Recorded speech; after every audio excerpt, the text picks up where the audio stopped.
Loué soit Jésus-Christ. Assalamu alaikum. Sa paix soit avec vous. Le Coran enseigne que Jésus est la parole de Dieu. C'est ce que nous trouvons à la sourate 4, verset 171, ou bien à la sourate 19, verset 34. Jésus n'était donc pas un transmetteur de la parole de Dieu comme les autres, mais il était la parole de Dieu elle-même.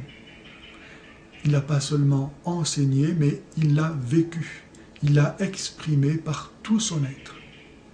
Dès lors, qui vaut-il mieux écouter, la parole de Dieu elle-même ou un pécheur qui ne saurait transmettre la parole de Dieu comme la parole de Dieu elle-même peut se dire, et elle seule. Les musulmans prient pour Mohammed. Chaque fois qu'ils le nomment, ils disent « la paix soit sur lui ». Et ainsi, ils montrent qu'ils ne croient pas que Mohammed est au paradis.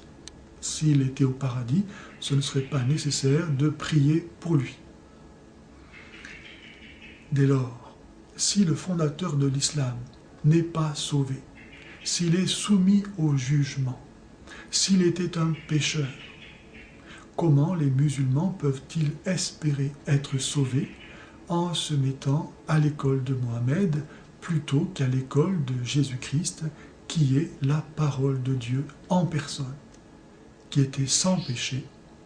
Le Coran lui-même le dit, sourate 19, verset 19, qui est mort et ressuscité, qui est mort à cause de nos péchés, par amour pour nous, en acceptant tout de nous, pour pouvoir tout nous pardonner, et qui est ressuscité parce qu'il était sans péché et ne méritait pas de mourir.